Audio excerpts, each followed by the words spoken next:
ಜಾತಿ ಸಮೀಕ್ಷೆ ವಿಷಯದಲ್ಲಿ ಇಂದು ಹೈಕೋರ್ಟ್ನಲ್ಲಿ ಏನಾಗುತ್ತೋ ಗೊತ್ತಿಲ್ಲ. ಆದರೆ ಜಾತಿ ಸಮೀಕ್ಷೆಯಲ್ಲಿ ದಲಿತ ಕ್ರೈಸ್ತ, ಒಕ್ಕಲಿಗ ಕ್ರೈಸ್ತ, ಲಿಂಗಾಯತ ಕ್ರೈಸ್ತ ಅಂತ ಇರೋದನ್ನ ತೆಗಿಬೇಕು ಅಂತ ಬಿಜೆಪಿಯವರು ಆಯೋಗದ ಕದ ತಟ್ಟಿದ್ರು. ಇನ್ನೊಂದು ಕಡೆ ಸಮೀಕ್ಷೆ ಕೆಲಸಕ್ಕೂ 108 ಸಮಸ್ಯೆಗಳು ಶುರುವಾಗಿದೆ. ಸರ್ವರ್ ಸಪೋರ್ಟ್ ಮಾಡ್ತಾ ಇಲ್ಲ, OTPಗಳು ಬರ್ತಾ ಇಲ್ಲ, ಆಧಾರ್ ಲಿಂಕ್ ಆಗ್ತಾ ಇಲ್ಲ ಅಂತ ಸರ್ವೆ ಮಾಡ್ತಿರೋರು ಗೋಳಾಡ್ತಿದ್ದಾರೆ. ಇದು ಷಡ್ಯಂತ್ರದ ಭಾಗವೇ ಹೊರತು ಇಂಥದ್ದನ್ನ ನಾವು ಸಹಿಸಿಕೊಳ್ಳಲಿಕ್ಕೆ ಸಾಧ್ಯ ಇಲ್ಲ. ನರೇಂದ್ರ ಮೋದಿ ಅವರು ರಾಹುಲ್ ಗಾಂಧಿ ಅವರನ್ನ ಕಾಪಿ ಹೊಡೆದ್ರಲ್ಲಪ್ಪ.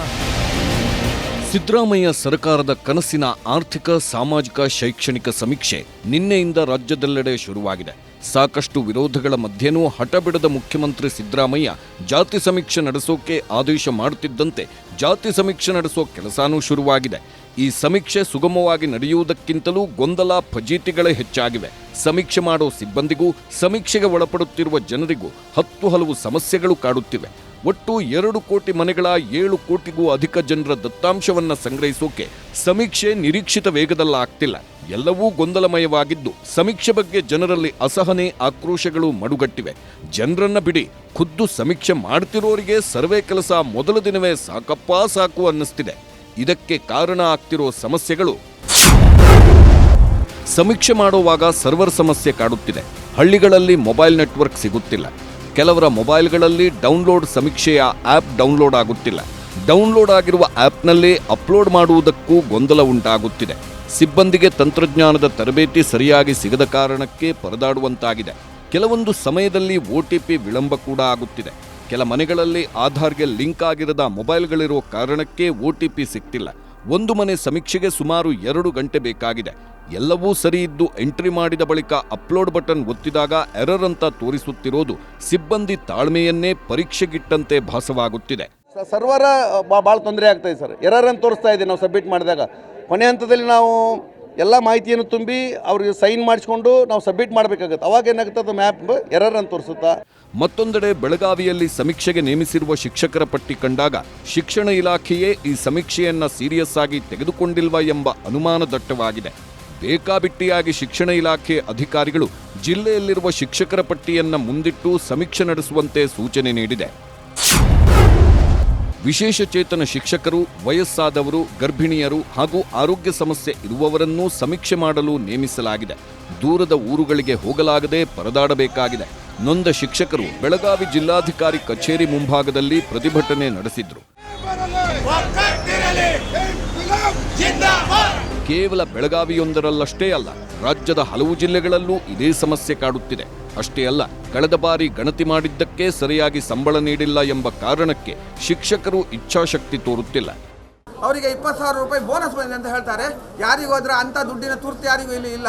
ಎಲ್ಲ ಸರ್ಕಾರಿ ಕೆಲಸವನ್ನು ಮಾಡಲಿಕ್ಕೆ ಎಲ್ಲರೂ ತಯಾರಿದ್ದಾರೆ. ಆದರೆ ಅದು ವೈಜ್ಞಾನಿಕವಾಗಿ ಇದ್ದದಿದೆ. ತುಂಬ ಗೊಂದಲಗಳಿವೆ, ಇಲ್ಲಿ ಎಲ್ಲರಿಗೂ ಗೊಂದಲಗಳಿವೆ. ಇದಿಷ್ಟು ಜಾತಿ ಸಮೀಕ್ಷೆ ನಡೆಸುತ್ತಿರುವವರ ಸಮಸ್ಯೆಗಳಾದ್ರೆ, ಜಾತಿ ಸಮೀಕ್ಷೆ ವಿಷಯದಲ್ಲಿ ರಾಜಕೀಯ ಜಟಾಪಟಿಗಳು ಜೋರಾಗಿತ್ತು. ಸಮೀಕ್ಷೆ ಪಟ್ಟಿಯಲ್ಲಿ ಹೆಸರಿಸಲಾಗಿರುವ ಜಾತಿಯೊಂದಿಗಿರುವ ಕ್ರಿಶ್ಚಿಯನ್ ಕಾಲಂ ಹಿಂಪಡೆಯಬೇಕು ಮತ್ತು SC ಸಮುದಾಯದ ಗಣತಿ ಮಾಡಬಾರದೆಂದು ಒತ್ತಾಯಿಸಿ ಬಿಜೆಪಿ ನಾಯಕರು ಹಿಂದುಳಿದ ವರ್ಗಗಳ ಆಯೋಗದ ಅಧ್ಯಕ್ಷರಿಗೆ ಮನವಿ ಮಾಡಿದ್ರು. ಛಲವಾದಿ ನಾರಾಯಣಸ್ವಾಮಿ, ವಿ ಸುನೀಲ್ ಕುಮಾರ್ ನೇತೃತ್ವದ ನಿಯೋಗ ಆಯೋಗದ ಅಧ್ಯಕ್ಷ ಮಧುಸೂದನ್ ನಾಯಕ್ ಅವರಿಗೆ ಮನವಿ ಸಲ್ಲಿಸಿದ್ರು. ಹೊಸ ಸಮೀಕ್ಷೆಯಲ್ಲಿ 48 ಜಾತಿಗಳನ್ನು ಕ್ರಿಶ್ಚಿಯನ್ ಎಂದು ಗುರುತು ಮಾಡಲಾಗಿದೆ. ಆ ಪೈಕಿ 15 SC, 1 ST ಜಾತಿಗಳು ಕ್ರಿಶ್ಚಿಯನ್ ಆಗಿವೆ. ನಾಗಮೋಹನ್ ದಾಸ್ ಆಯೋಗದ ವರದಿಯಲ್ಲಿ ಕ್ರಿಶ್ಚಿಯನ್ ಜಾತಿಗಳು ಇರಲಿಲ್ಲ. ಇದೀಗ 15 ಹೊಸ ಕ್ರೈಸ್ತ SC ಜಾತಿಗಳ ಸೇರ್ಪಡೆಯಿಂದ ಗೊಂದಲ ಸೃಷ್ಟಿಯಾಗಿದೆ. ಹೀಗಾಗಿ ಸಮೀಕ್ಷೆ ಆ್ಯಪ್ನಲ್ಲಿ 15 ಹೊಸ ಕ್ರೈಸ್ತ SC ಜಾತಿಗಳನ್ನು ಹೈಡ್ ಮಾಡಬೇಕು. ಉಳಿದ 33 ಜಾತಿಗಳನ್ನು ಹೈಡ್ ಮಾಡಿರುವ ದಾಖಲೆ ಕೊಡಬೇಕು. 15 ದಲಿತ ಕ್ರೈಸ್ತ ಜಾತಿಗಳ ಬಗ್ಗೆಯೂ ದಾಖಲೆ ಕೊಡಬೇಕು. ಹಾಗೆ ಈಗಿನ ಸಮೀಕ್ಷೆಯಿಂದಲೇ SC ಸಮುದಾಯವನ್ನ ದೂರವಿಡಿ ಎಂದು ಮನವಿ ಮಾಡಲಾಗಿದೆ. ಬೆಂಗಳೂರಿನ ವಸಂತ ನಗರದಲ್ಲಿರುವ ಆಯೋಗದ ಕಚೇರಿಗೆ ಬಿಜೆಪಿ ನಾಯಕರು ಭೇಟಿ ನೀಡಿದಾಗ ಕೆಲ ಹೊತ್ತು ಕಚೇರಿಯಲ್ಲಿ ವಾಗ್ವಾದಗಳು ನಡೆದವು. ಆಯೋಗದ ಅಧ್ಯಕ್ಷ ಮಧುಸೂದನ್ ನಾಯಕ್ ಮೇಲೆ ಬಿಜೆಪಿ ನಾಯಕರು ಗರಂ ಆದ್ರು. ಲೋಪದೋಷಗಳನ್ನು ಸರಿಪಡಿಸುವಂತೆ ಮನವಿ ಮಾಡಿದ್ರು.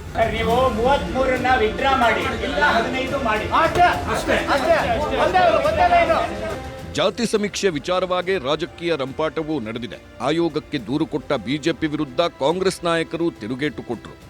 ನೀವು ನಮ್ಮನ್ನ ಇದ್ದಕ್ಕಿದ್ದ ಹಾಗೆ ಅದೇಂಗೆ ನೀವೇ ಕ್ರಿಶ್ಚಿಯನ್ ಮಾಡ್ತಾ ಇದ್ದೀರಿ? ಹೇಗೆ ನೀವು ಒಂದು ಆಯೋಗನೇ ಸೇರ್ಕೊಂಡು ಕ್ರಿಶ್ಚಿಯನ್ ಅಂತ ಮಾಡ್ದ ಅಂದ್ರೆ ನೀವೇನು ಅವ್ರಿಗೆ ದಳ್ಳಾಳಿ ಕೆಲಸ ಮಾಡ್ತಾ ಇದ್ದೀರಾ?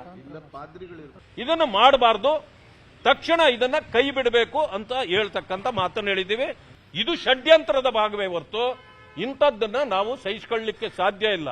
ನೀವು 3.5 ವರ್ಷ ಇದ್ರಲ್ಲ, ಯಾರಿಗೆ ಕೊಟ್ರಂತ? ನೀವೇನಾದ್ರು ಯಾರಿಗಾದರೂ ಇದನ್ನು ಒತ್ತು ಕೊಟ್ರಂತ? ಆಯಿತು, ನರೇಂದ್ರ ಮೋದಿಯವರು ರಾಹುಲ್ ಗಾಂಧಿಯವ್ರನ್ನ ಕಾಪಿ ಹೊಡೆದ್ರಲ್ಲಪ್ಪ, ಸಮೀಕ್ಷೆ ನಾವು ಮಾಡ್ತೀವಿ ಅಂತ ಹೇಳಿ. ಇನ್ಫ್ಯಾಕ್ಟ್ ನಿಮಗೆ ಗೊತ್ತಿಲ್ಲ, ನಮ್ಮ ಮಾಡೆಲ್ನ ಸೆಂಟ್ರಲ್ ಗೌರ್ಮೆಂಟ್ ಅವ್ರು ತರಿಸ್ಕೊಳ್ತಾ ಇದ್ದಾರೆ, ಯಾವ ರೀತಿ ನೀವು ಮಾಡ್ತಾ ಇದ್ದೀರಿ ಅಂತ. ಇದನ್ನು ಕಾಪಿ ಹೊಡಿಯೋದನ್ನ ಗೊತ್ತಂತ ಬಿ ಜೆ ಪಿಯವರಿಗೆ? ಏನಿವತ್ತು ತಮ್ಗೆ ಕೊಟ್ಟಿದ್ದೀವಿ, ಆಂಧ್ರ ಕ್ರಿಶ್ಚಿಯನ್, ಆದಿ ದ್ರಾವಿಡ ಕ್ರಿಶ್ಚಿಯನ್, ಬುಡಕ ಜಂಗಮ, ಆ ಜಾತಿಯ ಕಾಲಂ ಬಿಟ್ಟು ಧರ್ಮದ ಕಾಲಮಲ್ಲಿ ಕ್ರಿಶ್ಚಿಯನ್ ಅಂತ ಬರೆದರೆ ಜಾತಿಯಿಂದ ತೆಗೆಯುವ ರೆಕಮೆಂಡೇಶನ್ ಮಾಡುತ್ತೀವಿ. ಹಿಂದೂಗಳ ಜನಸಂಖ್ಯೆಯನ್ನ ಈ ರಾಜ್ಯದಲ್ಲಿ ಕಡಿಮೆ ಮಾಡ್ತೀವಿ. ಆ ದೃಷ್ಟಿಯಿಂದನೇ ನಮಗೆ ನಿರ್ದೇಶನ ಇದೆ. ಪ್ರಗತಿಗೆ ಕುಂಠಿತ ಮಾಡ್ತಕ್ಕಂಥ ಜನ ಇದು ಮೀಸಲಾತಿಗೆ ಇದು ಜಾತಿ ಗಣತಿ ಬಗ್ಗೆ ವಿರುದ್ಧ ಇದ್ದಾರೆ. ಇದು ಸಮೀಕ್ಷೆ ವಿರುದ್ಧ ಇದೆ, ಜಾತಿ ಗಣತಿ ವಿರುದ್ಧ ಅಲ್ಲ. ಪಾಪ ಶೂದ್ರರು, ದಲಿತರು ಅವ್ರ ಮುಂದೆ ಬಂದು ಹೇಳೋದಿಲ್ಲ ಅವ್ರ ಜನಸಂಖ್ಯೆ, ಅವ್ರ ಜಾತಿನ ನಾಚಿಕೊಂಡು. ಮೇಲ್ಜಾತಿಯವರು ಅವ್ರ ಜಾತಿಗಳನ್ನ ಹೇಳ್ಕೊಂಡು ಅವ್ರ ಸಂಖ್ಯೆ ಏನಿದೆ ಅಂತ ಗೊತ್ತಾಗಲಿ. ಜಾತಿ ಹೆಸರಲ್ಲಿ ಅವರು ತಮ್ಮ ಸಾಮ್ರಾಜ್ಯವನ್ನು ಕಟ್ಕೊಂಡಿದ್ದಾರೆ, ಅದಕ್ಕೇನಾದರೂ ತೊಂದರೆ ಆಗುತ್ತೆ ಅಂತ ಹೇಳಿ ಜಾತಿಯಲ್ಲಿ ಯಾರು ಇದರಿಂದ ಅನ್ಯಾಯ ಆಗುತ್ತೆ ಅನ್ನೋ ಎಲ್ಲ ಜಾತಿಯವ್ರಿಗೇನು ಒಳ್ಳೇದೇನು ಮಾಡಿಲ್ಲ. ಅವ್ರಿಗೆ ಅನ್ಯಾಯ ಆಗುತ್ತೆ ಅಂತೇಳಿ ಇದನ್ನೆಲ್ಲ ಮಾಡ್ತಾ ಇದ್ದಾರೆ, ರಾಜಕೀಯವಾಗಿ ಮಾಡ್ತಾ ಇದ್ದಾರೆ.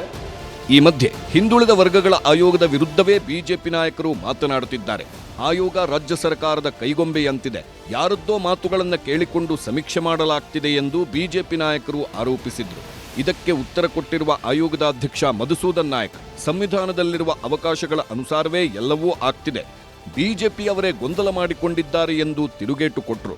ಒಟ್ಟಾರೆ ಇದು ಸ್ವತಂತ್ರವಾಗಿ ಕಾರ್ಯನಿರ್ವಹಣೆ ಮಾಡುವಂತಹ ಆಯೋಗ ಅಲ್ಲ. ಬೇರೆ ಯಾರದೋ ಪಟ್ಟಭದ್ರ ಹಿತಾಸಕ್ತಿಗಳ, ದಲಿತರನ್ನ ವಿಭಾಗ ಮಾಡಬೇಕು ಅಂತಕ್ಕಂಥ ಪಟ್ಟಭದ್ರ ಹಿತಾಸಕ್ತಿಗಳ ನಿಯಂತ್ರಣದಲ್ಲಿ ಈ ಆಯೋಗ ಕೆಲಸ ಮಾಡ್ತಾ ಇದೆ. ಈ ಆಯೋಗ ಸ್ವತಂತ್ರವಾಗಿ ಕಾರ್ಯನಿರ್ವಹಿಸ್ತಾ ಇಲ್ಲ ಅನ್ನೋದು ನಮಗೆ ಗೊತ್ತಾಗಿದೆ. ಅವ್ರು ಹೇಳ್ತಾ ಇದ್ದಿದ್ದು, ನಮ್ಮ ಕೆಲವು ಶೆಡ್ಯೂಲ್ ಕಾಸ್ಟ್ನಲ್ಲಿ ಇರೋರಿಗೆ ಅವ್ರದನ್ನ ಯಾಕೆ ತೆಗೆದು ಹಾಕಿಲ್ಲ, ನೀವು ಬೇರೆಯವ್ರದ್ದು ಮಾತ್ರ ಯಾಕೆ ತೆಗೆದಿದ್ದೀರಿ ಅಂತ ಪ್ರಶ್ನೆ ಮಾಡಿದ್ರು. ಅದು ಅವ್ರ ತಪ್ಪು ಕಲ್ಪನೆಯಿಂದ ಆ ಇಂಪ್ರೆಷನ್ನಲ್ಲಿ ಬಂದಿದ್ರು. ಸುಮಾರು 1.5 ಗಂಟೆಗಳ ಕಾಲ ನಡೆದಂತ ಚರ್ಚೆ, ಮಾತುಕತೆ ಇವೆಲ್ಲವನ್ನೂ ಕೂಡ ನೋಡಿದಾಗ ಆಯೋಗದ ಅಧ್ಯಕ್ಷರ ಮಾತಿನಲ್ಲಿ ವ್ಯರ್ಥ ಆಗುವಂಥದ್ದು, ಆಯೋಗ ಸ್ವತಂತ್ರವಾಗಿ ಏನು ಕೆಲಸವನ್ನು ಮಾಡಬೇಕಾಗಿತ್ತು ಆ ರೀತಿ ಮಾಡದೆ ಒಟ್ಟಾರೆ ಒಂದು ಗೊಂದಲದ ವಾತಾವರಣವನ್ನು ಆಯೋಗವೇ ಸ್ವತಃ ಸೃಷ್ಟಿ ಮಾಡ್ತಾ ಇರುವಂಥದ್ದು ಸರಿಯಲ್ಲ. ಅವ್ರು ತಪ್ಪು ಕಲ್ಪನೆಯಲ್ಲಿ ಬಂದಿದ್ರು. ಆ ಕಾಸ್ಟ್ ಅವ್ರು ಏನು ಬರೆದು ಕೊಟ್ಟಿದ್ದಾರೆ ಅವ್ರ ರಿಪ್ರೆಸೆಂಟೇಷನ್ ಅಲ್ಲಿ, ಆ ಕಾಸ್ಟ್ ನಮ್ಮ ಪಟ್ಟಿಯಲ್ಲೇ ಇಲ್ಲ. ಅವ್ರ ತಪ್ಪು ಕಲ್ಪನೆಯಿಂದ ನೀವು ಬೇರೆಯವರಿಗೆ ಕನ್ಸಿಡರ್ ಮಾಡಿದ್ರಿ, ನಮ್ಮ ತೆಗೆದು ಹಾಕಲಿಲ್ಲ ಅಂತೇಳಿ ಬಂದಿದ್ರು. ಅದು ನಾವೇ ಮುಂಚೆನೆ ತೆಗೆದಿರೋದ್ರಿಂದ ಈಗ ತೆಗೆದಾಕೋ ಪ್ರಶ್ನೆ ಬರೋದಿಲ್ಲ ಆಯೋಗ ಬಂದಿದ್ದಕ್ಕೆ. ರಾಜ್ಯದಲ್ಲಿ ಎಲ್ಲ ಕುಟುಂಬಗಳನ್ನು ಕೇವಲ 15 ದಿನಗಳಲ್ಲಿ ಸಂಪರ್ಕಿಸಿ ಸಮೀಕ್ಷೆ ಪೂರ್ಣಗೊಳಿಸಬೇಕೆಂದು ಸರ್ಕಾರದ ಡೆಡ್ಲೈನ್. ಆದರೆ ಡೆಡ್ಲೈನ್ ಫಿಕ್ಸ್ ಮಾಡಿದವರು ಅದಕ್ಕೆ ಪೂರಕವಾಗಿ ಗಣತಿದಾರರಿಗೆ ತರಬೇತಿ ನೀಡುವ ಕಡೆಗೆ ಹೆಚ್ಚಿನ ಗಮನ ಹರಿಸಿದಂತಿಲ್ಲ. ಆ್ಯಪ್ಗಳ ಮೂಲಕ ಡೇಟಾ ಅಪ್ಲೋಡ್ಗೆ ನಿರ್ಧರಿಸಿದವರು ನೆಟ್ವರ್ಕ್ ಸಮಸ್ಯೆಯ ಬಗ್ಗೆಯೂ ಗಮನ ಹರಿಸಿಲ್ಲ. ಎಲ್ಲಕ್ಕಿಂತ ಮುಖ್ಯವಾಗಿ ಗಣತಿದಾರರನ್ನ ವಿಶ್ವಾಸಕ್ಕೆ ತೆಗೆದುಕೊಳ್ಳುವ ಬದಲು ಕೇವಲ ಆದೇಶ ನೀಡಿ ಕೆಲಸ ಮಾಡಿ ಮುಗಿಸಿ ಎಂಬ ಧೋರಣೆ ತಾಳಿದ್ದರಿಂದ ಗಣತಿಗೂ ಗಣತಿದಾರರಿಗೂ ಇನ್ನೂ ತಾಳಮೇಳ ಹೊಂದಾಣಿಕೆಯಾದಂತೆ ಕಾಣುತ್ತಿಲ್ಲ. ಇದನ್ನೆಲ್ಲ ನೋಡಿದ್ರೆ ಸರ್ಕಾರ ಹೇಳಿದಂತೆ ನಿಜಕ್ಕೂ 15 ದಿನಗಳಲ್ಲಿ ಗಣತಿ ಮುಗಿಸಲು ಸಾಧ್ಯವೇ ಎಂಬ ಪ್ರಶ್ನೆ ಎದ್ದು ನಿಂತಿದೆ.